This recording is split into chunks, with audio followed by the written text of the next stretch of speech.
I think we've probably got everybody who's with us at the moment. It's lovely to see you all, and also the members of our panel.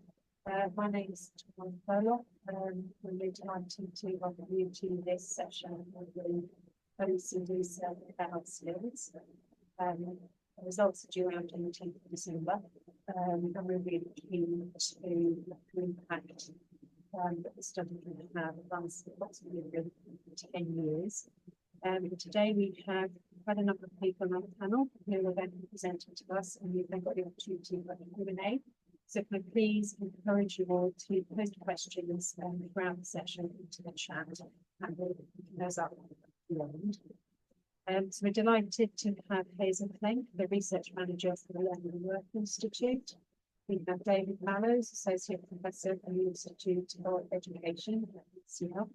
We have David Main, Senior Delivery Advisor at the Department for Education. A particularly warm welcome to Sarah Messina, Senior Advisor for Adult Literacy and Project Manager at the Slovenian Institute of Adult Education, and also to Tony Lamb, who is an ESOL coordinator in the public environment. So our European colleagues are very, very welcome today. This session and study are around an international perspective on skills and value that they add to adult education in enshrined in countries. And towards the end, we're going to have this 5-minute poll, which I hope you'll look out for. If it's okay with everybody, I will hand over to Hazel for a short presentation. Thanks, Tara. I'll just get my slides up. Bear with me. Can everybody see my slides? Yeah, thank you for nodding. Brilliant. So I'm going to provide an overview, a very brief overview of PIAAC, what it asks, why it's useful, key findings from the 2013 results, data release, and some points to consider for the upcoming data release. So really simply put, OECD's PIAAC, or Programme of International Assessment of Adult Competencies, is an assessment and analysis of adult skills, including those skills that we're focusing on today, so literacy, numeracy, and digital. It surveys the working age population, so that's adults aged 16 to 65. It doesn't include older adults, so beyond state pension age, and it doesn't include people in prison either. To date, there have been 2 cycles, which I've got on the slide here. So the first cycle's results were published in 2013, covering 39 countries, and included interviews with 245,000 adults, representing 1.15 billion people. The key output for England was building skills for all. I've put a link on the slide here, so you can access that. The slides will be shared after the conference, so you can catch up on that. This paper considers policy implications for England, drawing on those 2013 results. The second cycle has begun with the first round of interviews, covering 31 countries, and we can expect results, as Tara said, 3 weeks from now on December the 10th. The PIAAC survey has 2 components. The first is a background questionnaire, collecting information on factors that influence skills development and maintenance. So this includes things like your educational background, how much you engage in, or instances of engaging in adult training, socioeconomic background, and engagement with literacy, numeracy, and technologies on kind of an everyday basis. It also gathers information on skills-related outcomes, so economic outcomes like employment status and earnings, as well as non-economic outcomes, so health status, participation in volunteering activities, that kind of thing. The second component is the direct assessment. assessing people's literacy and numeracy skills, as I've put on the slide. The third assessment is a section on what they call problem solving in technology-rich environments. This is essentially assessing people's digital skills. The OECD define it as the ability to use technology to solve problems and accomplish tasks. Next slide is presents kind of some of the ways that PIAAC results can potentially be useful to practitioners and other people working in the adult essential skills space. So I'm sure the nuances of these points will be picked up in the panel discussion later on, but just wanted to kind of go through how it could potentially help us to understand adults' literacy and numeracy skills level, both nationally and looking at that international picture. So we can kind of compare and benchmark on where we are compared to other countries, how skills levels differ by demographic. That can help us identify inequalities, for example, between different age groups or socioeconomic groups. And the factors that influence skills acquisition, development and loss over time, so employment status, educational background, that kind of thing. It can help us understand how education and training systems are performing and their role in supporting skills development, pretty key. It can help us understand the gaps between what employers are looking for, so labour market skills demand and the skills supply, and kind of the mismatch of that or the match of that. It can help us understand who is accessing adult education and potentially kind of who isn't. It looks at or can help us understand young people's journey from education to work, and helps us understand developments and progress in the adult skills landscape over time, which can help countries benchmark progress over time and set national goals and measure progress towards these goals.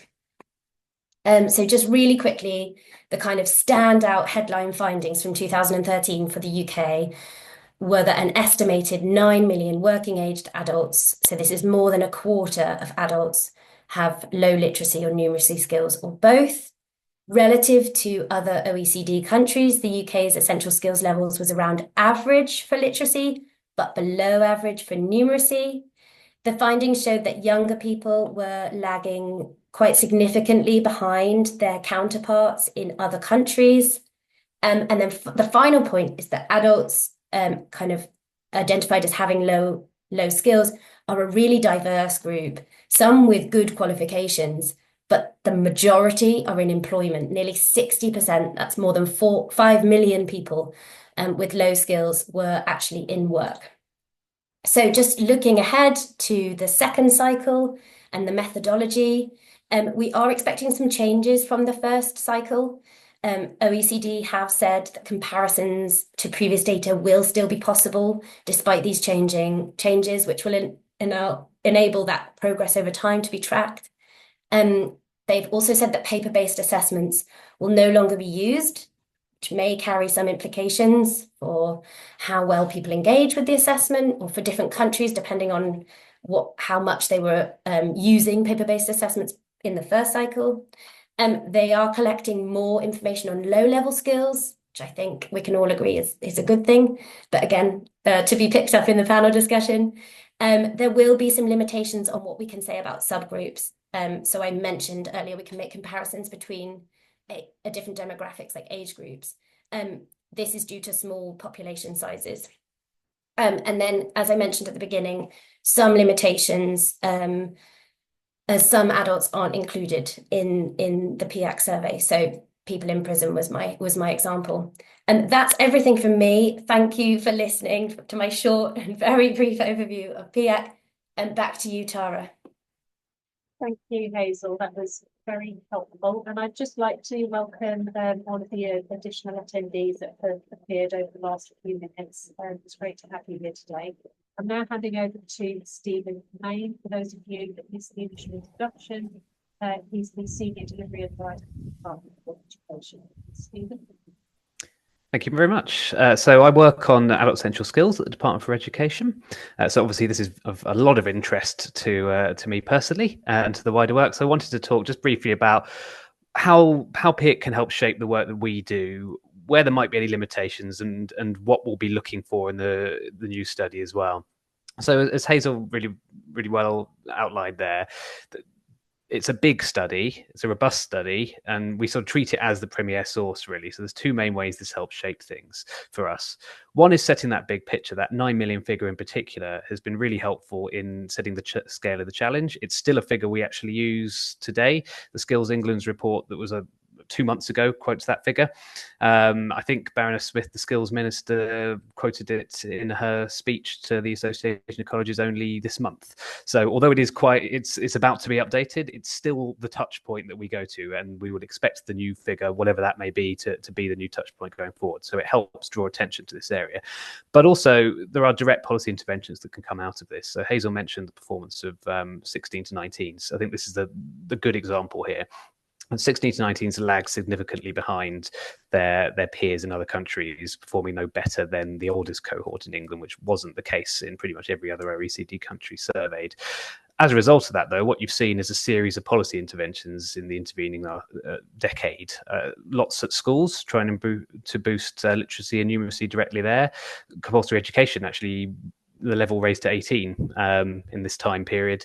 The condition of funding policy as well was introduced for 16 to 19, so that anyone not getting a grade 4 or above at 16 when they took their GCSEs in English and maths would then continue to study it. So PIAAC wouldn't necessarily be the main reason behind all of those things, but it's at the very least it's strong supporting evidence. So you can see that things that come from this do directly impact decisions that ministers will then go on to make. And I'll talk about some of the things that we'll look for going forward. But I just wanted to quickly touch on some potential limitations. One, it's not a limitation as such, but I think it's just something to be aware of. Obviously, PIAAC has to map across a lot of different skill systems using entirely different setups. So where the study might refer to, say, low skills being below level 2, that doesn't mean it's mapping to a level 2 in England. That's just something to be aware of when making decisions based on this. I think the main thing, though, is the long gap between the updates, which is obviously a challenge we have to deal with. It's been over 10 years now. It would have been about 10 years since the fieldwork was conducted if it wasn't for COVID. That means that at this point, we're talking about data that is quite old. It's still relevant, still helpful, but we have to be aware that we have to be careful basing decisions on it, because we might be addressing problems that are no longer problems. We might be getting something focusing on the wrong area completely as a result. And things have changed in the field we operate in as well. In this period, there's been a lot of devolution of the Adult Skills Fund, for example. Lots of local areas have taken on responsibility. The study won't have been looking at those specific areas. As we go forward as well, if there's further devolution, the current work that's already been conducted won't necessarily map to those direct areas. So there are problems as we continue to change our system. One thing I just wanted to flag as well, international comparisons can be misleading. So for the first cycle, England was in the first wave of that. Other countries followed after. So that means that the skills levels between some of them were not based on assessments conducted at the same time. It's not necessarily a problem. It's something to just be aware of. And I think one other thing, and we'll see where we end up in different tables for literacy and numeracy going forward as well for the next study. But if England rises massively up the table, but actually its skill levels stay the same, and it's because everywhere else has dropped, is that a good thing or is that a bad thing? Likewise, the skill levels could go up massively. Every other country could increase by more, and you could drop down a table. Is that actually bad if that happens? If the skill levels have improved overall, there's nuance to it. So I think it's more than just looking at the table and saying we're in this position compared to others. Now, I just want to touch very quickly on things we'll be looking at before I run out of time for the new study. Obviously, has that headline figure changed? That will be the key one, and what will have driven any changes or lack of change underneath it, because you could have the same figure, but it could be, say, that higher performers have decreased, but lower performers have increased. So understanding what has driven that is really important. Has the focus on younger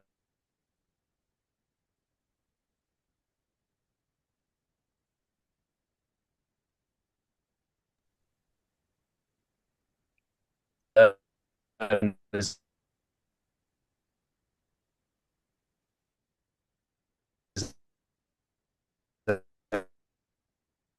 Stephen, I think you're breaking up a bit.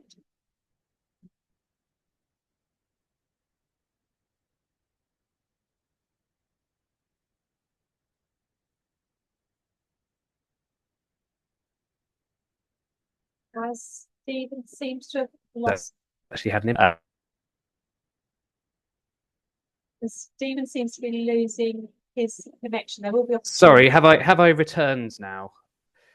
Sorry, very sorry about that. I was literally just wrapping up, so I'll just finish on the final point. So I talked a little bit about skills and employment. So we'll be looking at different sectors, whether we'd want to target any interventions there. The other thing that I think I'll be interested in is migration. Migration levels have increased in the last year. Will that have had an impact on something like language skills? Would that be something that we want to focus on going forward? So these are the kind of things that I'll be looking at, but it's useful to look into that level of detail because it can drive government policy, and particularly now we've devolved lots of skills as well, it can drive that in a lot of different areas as well. So knowing what's in there, knowing how it impacts people, are very important if you're wanting to try and get things done through government, I suppose. And apologies for losing connection midway through there. I'll wrap it up there. Thank you very much. No problem at all, Steve, and thank you for those highlights. Again, welcome to those who are new to this session. Our next presenter is Estera Zena. For those that missed the introductions, she's the Senior Advisor for Adult Literacy and Project Manager at the Slovenian Institute of Adult Education. Just before I hand over to Estera, can I just encourage you, as you're going along, if you do have questions, please put them in the chat and during the Q&A of this session. Estera, I understand you have a presentation for us. Over to you. Yeah, I don't hear you well. I hope you, the rest of you can hear me better because I can hardly understand you, Tara. But I will say that it's my turn. That's okay.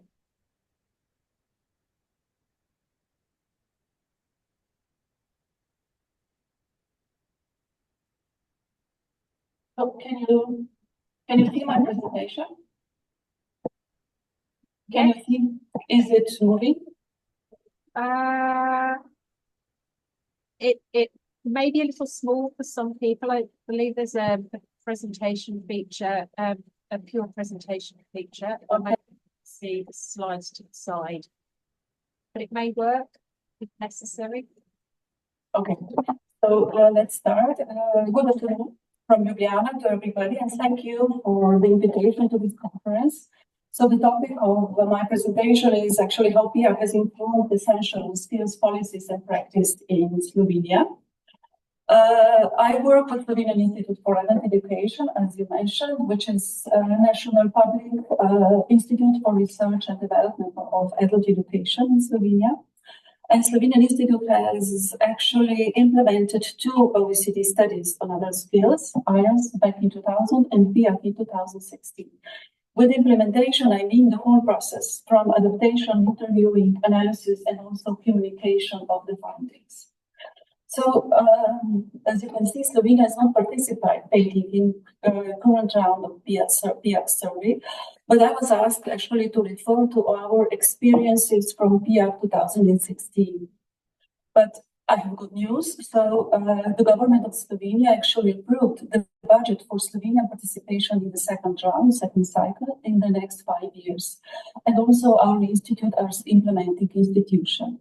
So in a way, this is the answer, part of the answer to the main question. Since substantial national funds this time are allocated for the research on adult skills in Slovenia. But just a word about PIAAC 2016. The survey revealed that 1/3, it is 1/4 in UK, but in Slovenia is 1/3 of working age population actually has low levels of literacy and or numeracy skills, which positions Slovenia actually below OECD, but also below EU average. Well, this is huge for Slovenia. This is 400,000 adults out of 1,300,000 of working age adults. This is a huge problem. So it's not actually a surprise that the publication of data back in 2016 actually received quite substantial attention in media and also in general public. I will very shortly touch each of the given questions sent in advance. So how has PIAAC actually informed essential skills policy in Slovenia? I would say that there were several important lessons learned, especially regarding the extent and the gravity of the skills backlog of adult population in Slovenia. And furthermore, also regarding the factors contributing to skills acquisition and loss in adulthood. So this actually contributed to the more evidence-based policies, since all more important national strategic documents incorporated PIAAC results. In the case of adult education, that is the Adult Education Act, but also Adult Education Master Plan up to 2030. There is an increased funding in recent years in the development of programs and tools for literacy development, but also for adult literacy provision. Not big, but some. But as regards practice, I can say that adult educators finally have got strong empirical evidence for addressing essential skills within adult education provision, meaning formal and also non-formal adult education, but also for the development of targeted adult literacy programs for adults with very low literacy and numeracy skills. So, what other European countries can learn from Slovenia? Maybe just a tip. I believe that we were very successful in targeted promotion of PIAAC methodology and results on different levels. For example, national coordination for PIAAC was established at the ministerial level at the start of the survey, with representatives for 10 different ministries. Researchers, stakeholders were appointed. They were actually informed about each stage of the survey and were able to better understand the findings and maybe plan each stage and better understand the findings and also plan possible resources and measures and consequences within their field of work. Maybe it's worth mentioning in this gathering also that we made a small-scale study about the testing situation. As you can presume, this is a household survey, and we create actually testing situation at people's homes, which can be very difficult, especially for low educated, for those who have low skills.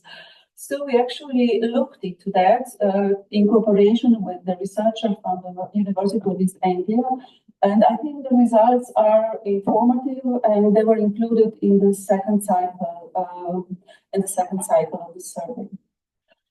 So, has PIAAC provided any opportunities to overcome key challenges in essential skills in Slovenia? Well, yes and no. Definitely, adult education in Slovenia is not the same after PIAAC. Every novelty takes time. So at the moment, I have to tell you that we do not have a stable network of adult literacy providers and teachers.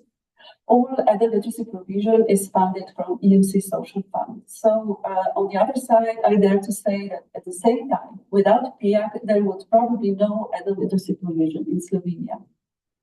So there are sufficient opportunities actually on the national level to tackle the problem of low skills on a large scale in Slovenia. There aren't enough programs for adults. Programs are maybe not enough attractive.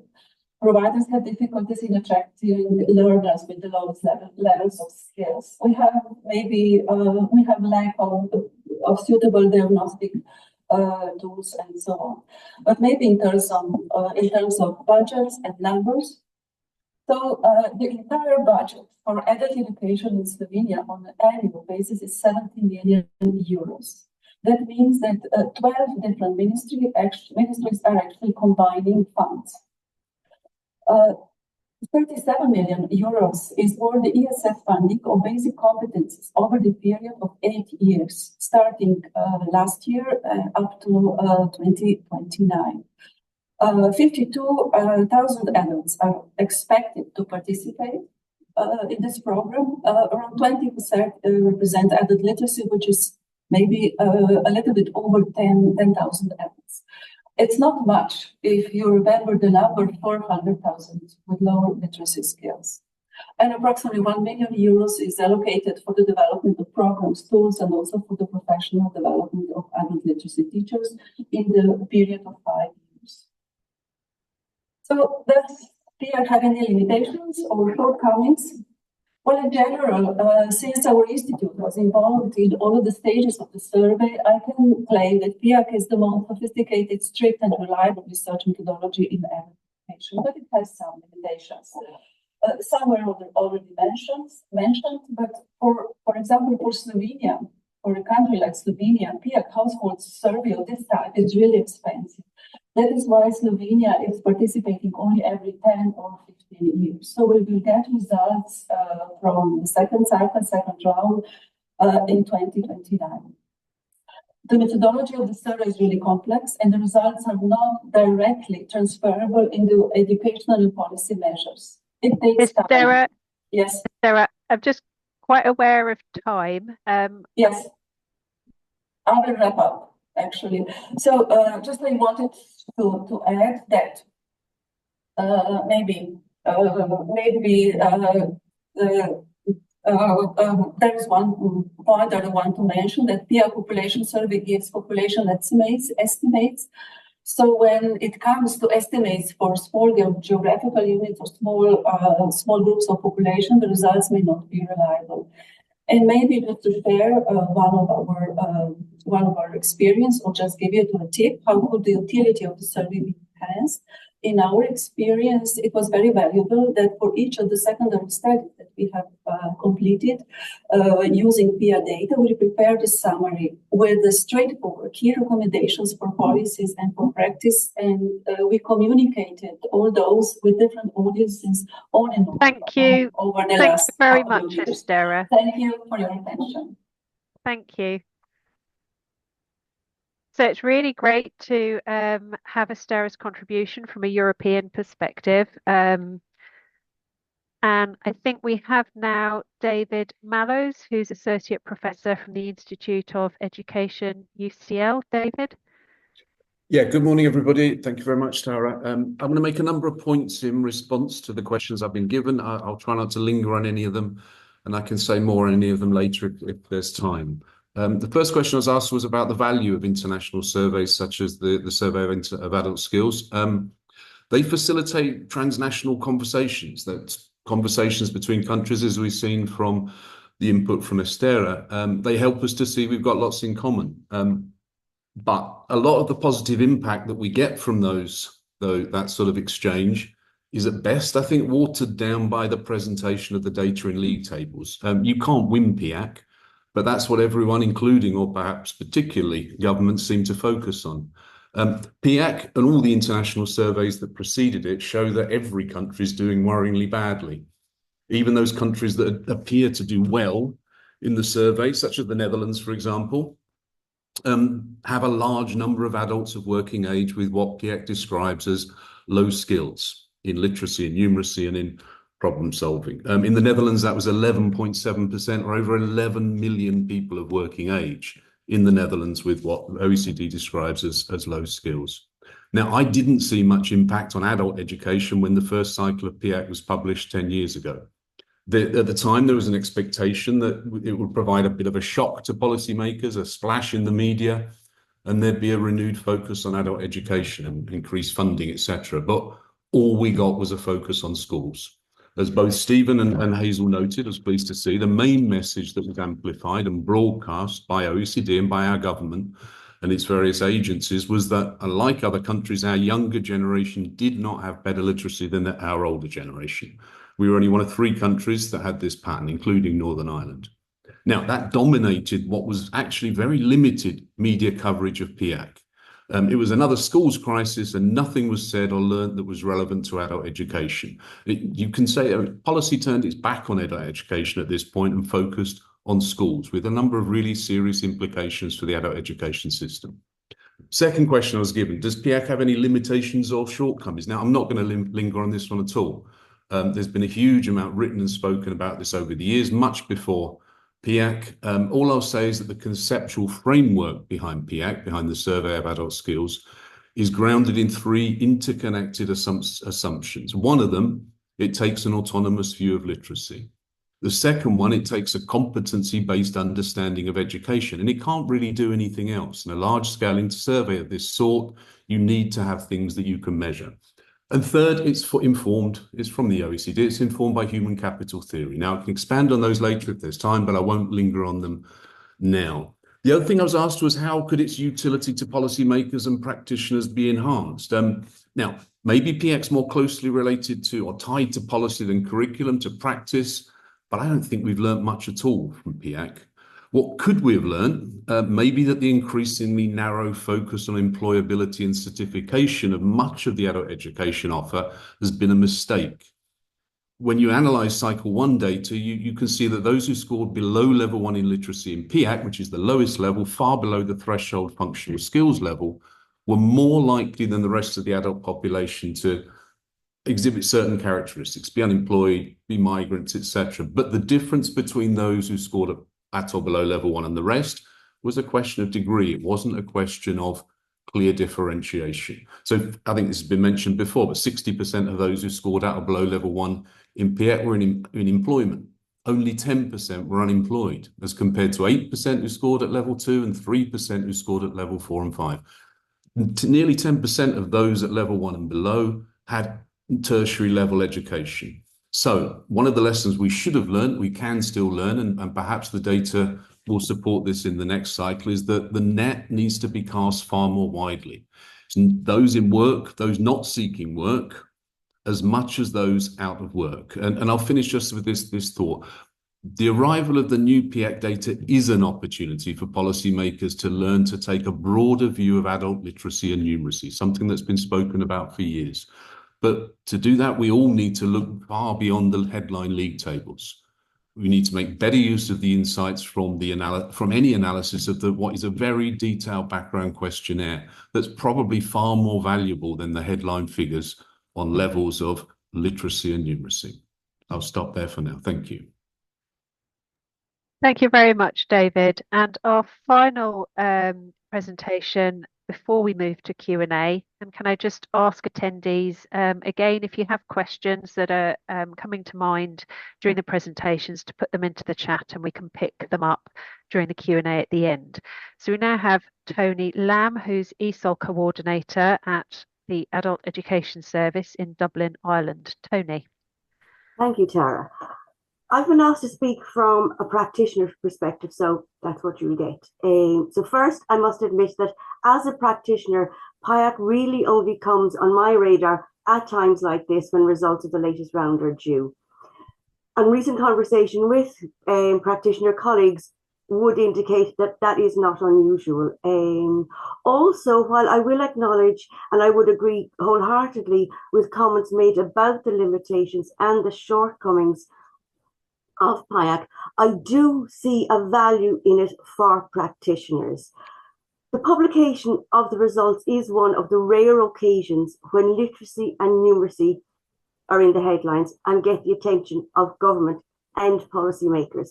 Fair enough, it's only for a very short space of time, but nevertheless, PIAAC results and the attention they get give practitioners and advocacy groups, I would consider, the opportunity to highlight our work and its importance. We are, after all, too often seen as a very soft touch when it comes to budgetary cutbacks. So it is good to have the spotlight on us and our work now and again. Of course, and David mentioned this, when the results come out, there's a huge emphasis then on rankings and comparison with other countries and sometimes lovely dramatic headlines. This, in my opinion, can be a distraction from what I would consider to be the much more interesting and important issue of finding out how literacy and numeracy needs have changed since the last round. As a practitioner, it's that kind of information that feeds into provision and practice and allows us to shape what we do and meet the needs of our students. This is where I see the value of PIAAC from, again, the practitioner perspective. In this cycle, I am particularly interested in the new section on adaptive problem solving. That's kind of the tech and the digital literacy side of things. This area hasn't been examined previously, and the way the OECD put it, problem solving and an ability to deal with complex information presented electronically. They are key skills that are not only needed in the workplace, but they are essential skills in everyday life. There's pretty much nothing you can do now without having to use some sort of technology. And I'm not sure whether we have grasped this nettle at any level, be it policy, practice, or provision. It seems to me that, like literacy and numeracy, certain sections of the population are being left behind when it comes to tech. And we definitely saw this during the pandemic. There was a massive lack of digital literacy skills and access to technology. And this presented huge barriers to those who were trying to access online education. And those of us working in the literacy and numeracy field saw really how impoverished some people were in relation to access to and competency, with tech. And I'm not sure that things have changed much at all since then. So what I do hope is that data and the huge background data that David mentioned again, from the adaptive problem solving aspect of PIAAC, will provide some valuable insights into where the gaps are and how they might be addressed. It was also apparently intended in this cycle to look more closely at factors which influence the development and apparently the maintenance of skills.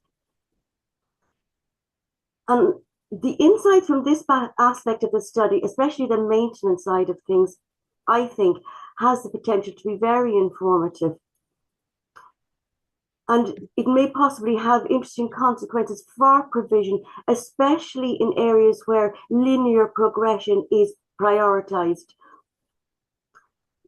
So my final point is for the future. What would I like to see?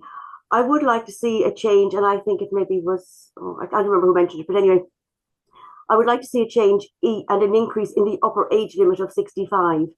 Even if you only look at PIAAC purely as an instrument for collecting information to allow for the development of a high quality workforce, capping the age cohort examined at 65 seems somewhat outdated, especially given that so many of us now are working into our 70s. And of course, if we are looking at it from the perspective of lifelong learning, 65 is a rather arbitrary cutoff, especially given that across OECD countries, the life expectancy, according to the 2021 data, is 80.3 years of age. So I'll leave it at that and hope everybody enjoys the breakout session. Thank you very much. Thank you, Tony. We're at the point now where the panel are available to take questions. So we will look in the Q&A for those from the audience. In the meantime, I have a couple that I could put to the panel. I know that the Learning and Work Institute have published extensively on the benefits of adult education and adult skills to the wider economy, as well as at an individual level, as we've seen from learners and learner stories in the presentations first thing this morning. And we have significant longitudinal research which shows the benefits at an individual level socioeconomically and in terms of earnings over the life course for individual learners. For example, Stephen Reeder over in the United States has published extensively. So just looking at the contributors to the panel, does anybody have any thoughts around what the current PIAAC round might contribute over the next 10 years, either across society or at an individual level?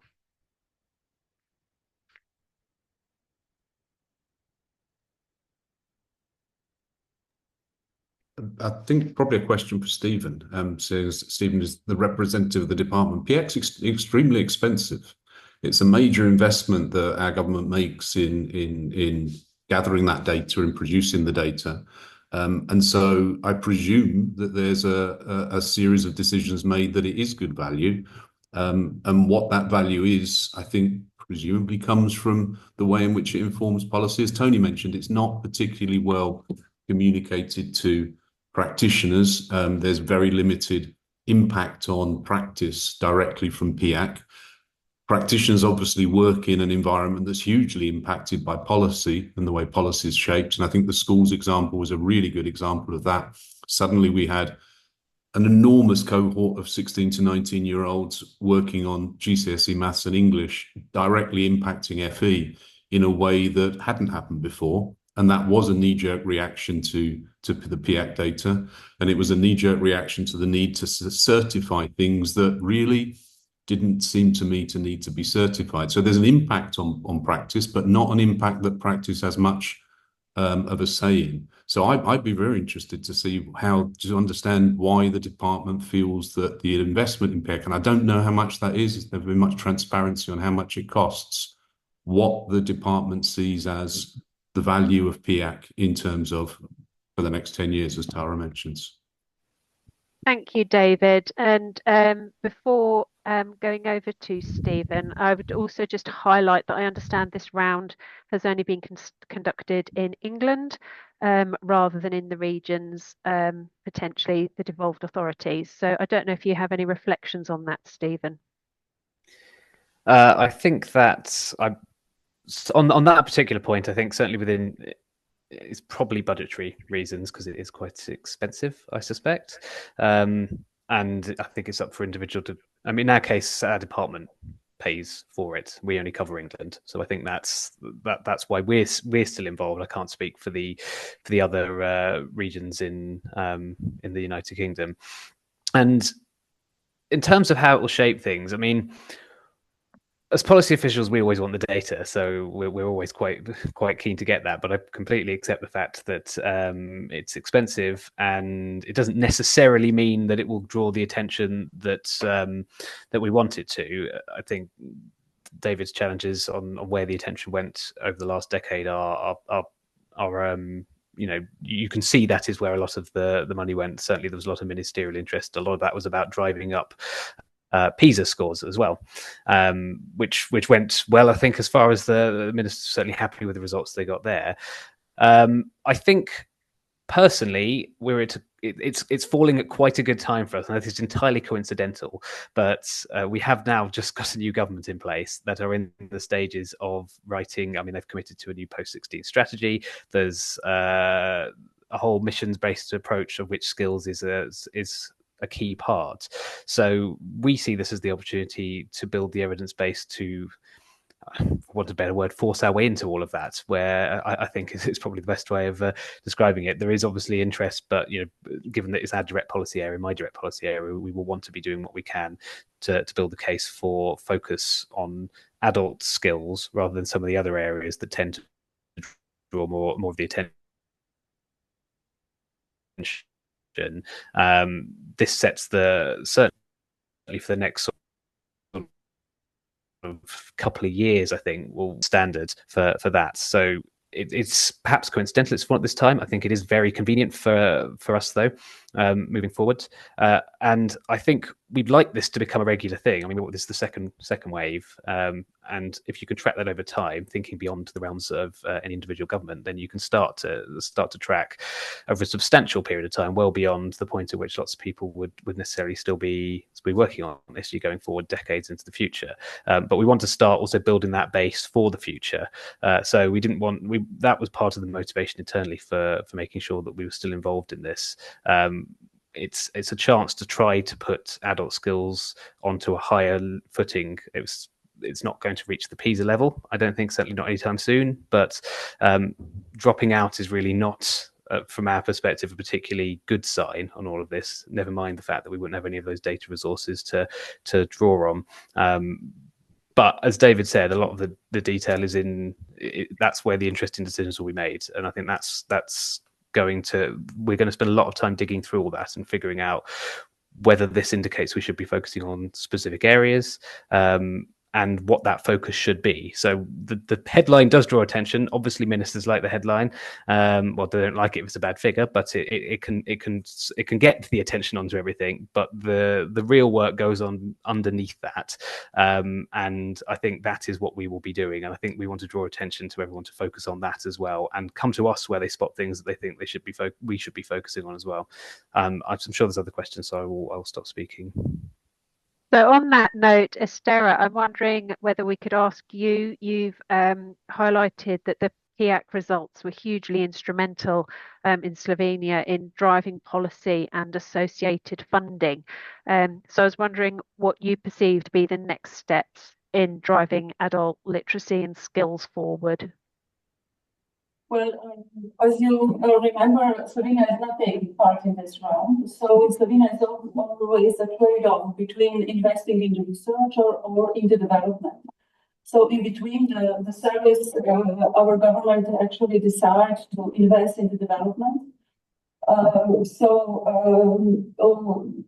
this time, actually, the government decided to invest in the second round, or the second cycle, probably because the results from PISA on reading literacy actually dropped for Slovenia on to the level from 2006. This was a shock, but they tried to understand, and probably it was immediately after the pandemic. But I think this was the reason that also education and literacy was given a chance. As you said, without PIAAC data, probably the adult literacy provision in Slovenia would not exist. So we are actually glad that we will have a chance to take part. But what we expect in 5 years' time is actually probably lower result that we faced in 2016 from different reasons. So we will see what will happen then. But in the meantime, actually, there are funds actually allocated for to the development of different programs, and also what we think is crucial to building more stable network of providers and more stable network of professional adult literacy teachers. So we think that with the change of the legislation, this will be possible. Otherwise, we cannot expect actually that we will change anything because adult literacy provision is project funded, so there are gaps in between, and you never know actually where the funds goes, when there are public tenders and so on. So we believe that in between, we might start to build the network of providers and professional adult literacy teachers. And when the results will come in 5 years' time, that we will be maybe better prepared. So this is my dream. Thank you. Thank you, Esther. I can see that John Pitts posted a technical question about the PIAAC instruments. Before I move across to that question, I just wanted to ask Hazel if she's available from Learning and Work, how from a UK perspective we might want to see things moving forward with the new PIAAC results, which obviously haven't been released yet. Thanks, Tara. Yeah, so from a learning and work perspective, it's about making sure that those who are most needing to improve their essential skills are getting that access to the right level of provision that meets their needs best, and making sure that those opportunities are reaching those people and engaging them in the best way possible, providing the right provision, but also the right wraparound support to get them to progress through the levels and achieve the best outcomes for them, whether they get into learning for whatever reason they get into learning, whatever their motivation is. It's not just solely focused on kind of those employment related outcomes, but wider social outcomes and civic outcomes, as well as I think connecting essential skills provision with kind of the health perspective and making it much more joined up is a real key focus for us at the moment. Thank you for bringing in the wider context there, in terms of it not just being about skills, but a lot of the other societal provision that exists. Tony, just from your perspective as a practitioner, are there any particular actions that you would like to see in the adult literacy sector moving forward, or particular challenges that it would be really useful to see resolved? The digital is the one thing that I would like to see some figures on, and I would like to see somebody delve into the, as I think David mentioned earlier, PIAAC produce, the figures are massive. The information they produce is just unbelievable, and huge data sets. And to dig into that, and the headlines, so what, but dig in and see why, what's working, what's not working, where are digital skills needs, who needs them, and fund it. That's what I'd like to see, but that's what we've been saying all along. I would like to just comment on one thing that somebody else brought up, and I think you mentioned to Esther about funding, and that, back to 1997 and the original OECD survey on adult skills, but that had a huge impact in Ireland, made massive changes to the budgets and the systems and procedures and processes and that. It really, really had a monumental difference and made huge changes in the way we approach and the way we deliver and the way the whole thing is funded. So just wanted to comment on that for anybody who was interested. Thanks, Tara. Thanks, Tony. So moving across to John Pitt's question, technical question about the instruments that are used in PIAAC. He's wondering how texts across languages are standardized for levels, the higher levels, levels 4 and 5. I just wonder whether David, you might have any. I could briefly address that. I mean, I can't answer the question now. It would take weeks and weeks to answer the question. What I would say is that that sort of question is addressed within the PIAAC team. It's quite a remarkable survey. You can disagree with the assumptions it makes about adult literacy, for example, adult numeracy, about learning about our society, but it's an incredibly impressive technical achievement, and they will have had that discussion, and there's loads of papers written about it, loads of background papers. There's one paper, Stephen, you might know the name of it now, but there's a paper that I remember that OECD produced, which is sort of the explanation of the framework that they've used for all of those questions. And that explains how they've done this sort of thing. How have they ensured across all these different languages and cultures that the survey is valid? And there's another survey, or there's another group which have looked at those sort of cross-cultural issues in real detail. How can you possibly measure something like literacy? Now, that group, particularly LAMP, I think it was called, brought up lots of questions that PIAAC can't really answer. But if you take an assumption that literacy is something autonomous, that it's something you learn and you either have or you don't have at a sufficient level, then you can measure it. And they've addressed that way of measuring it in incredible, I say it's very, very impressive, technical, academic, whatever you want to call it, achievement to be able to measure across so many countries and cultures, in so many different written forms. They can measure this autonomous thing they call literacy in a way that they can compare across. And then in terms of the levels, the different texts, huge groups of people sitting there arguing about different texts they can use and how they do it. And it's really interesting to read, or I found it really interesting to read. And I'd encourage you to go and find those, particularly if Stephen can point out what the current for this cycle documents are. I don't know if they're available, Stephen. I should be able to find. I'll probably share them afterwards so we can have them sent round, because I think we've got all the links open probably on my browser at the moment, I suspect. That would be really great, Stephen, because I also see that there's a query asking for Esther's slides, as we weren't able to see those fully during her very detailed presentation. So just following up on David's comments about PIAAC themselves needing to explain the technical processes they use and to be able to answer questions. I understand that there will be a webinar just after the results are released, being run by or coordinated by the Learning and Work Institute. Just having a look at my notes. It's on the 12th of December, and I believe the registration link is in the email that was sent out to all attendees. So if you are interested in a summary of the results quite soon after they're released, and to ask any further questions, please do sign up to that webinar, and you should be able to ask more there. Before we go to our final poll, and just checking, I'm not sure there are any further questions from the audience. I'm going to go around and ask everybody to give just very briefly any final thoughts before we close this session.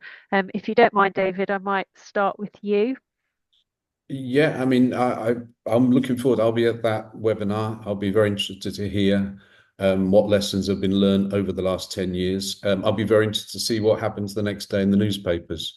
As the last survey and the cycle 2 as well, Mary Hamilton of Lancaster University followed the media impact of the survey, and it was absolutely minimal, particularly compared to PISA. And then one final point on PISA, if you take the impact that PISA's had on our education system, has been to narrow it. Because, as Stephen says, ministers like winds, and there was a lot of crowing about the improvements of our educational system based on our rising up the table in PISA. Now, you can put all your resources into improving that narrow measure of educational success, and that can give you good headlines and give you a general sense the education system's improving. That's because you're measuring something that you think is representative of good education, when in fact it probably isn't. So I think we've got to be really careful about what we're advised to do on the basis of PIAAC and what it says about particularly our adult education system, not our education system in general. Thank you, David. Estera, do you have any final thoughts? Well, for me, it was very informative today. I listened very carefully to all of you, what you have to say, and also the critical remarks. But when you mentioned all of the challenges, actually, those are not very different. With the challenges we are facing in Slovenia. When I listened to you and when you mentioned the PISA and PIAAC. Well, PISA and PIAAC for Slovenia, for example, revealed that family background and education of parents actually is the most influential factor of the results, both in PIAAC and in PISA. So this is something that actually we don't understand very well still in Slovenia. But it gives us some sort of indication that probably the educational system in Slovenia does not work well in this respect. It does not overcome the deficiencies, so to speak, that children bring in school. So I think we can actually learn from each of the study and also from other countries in this respect. Thank you, Estera. And I know studies from the Learning and Work Institute and wider ones have shown that social mobility has slowed in the UK as well. I'm very aware of time. I'm wondering who we should give the last words to, and I'm wondering whether we might give them to the Department for Education. Stephen, have you got any final words for us before we close? Yes, I'll keep it very, very brief. I think it's just to say to all the points everyone else has made as well, pay attention to the detail in this. It's very, very interesting in of its own, but I think particularly the headline figures will suck the attention where there is attention. What really helps us, we will obviously be looking at the small details, but where you're able to spot small details, those small details can turn into bigger policy interventions. So where we're trying to make an argument for why something should be done, where everyone's looking at these things and saying, actually, this is revealing there's a real problem with this particular group, or there's a real health issue that's leading from these things.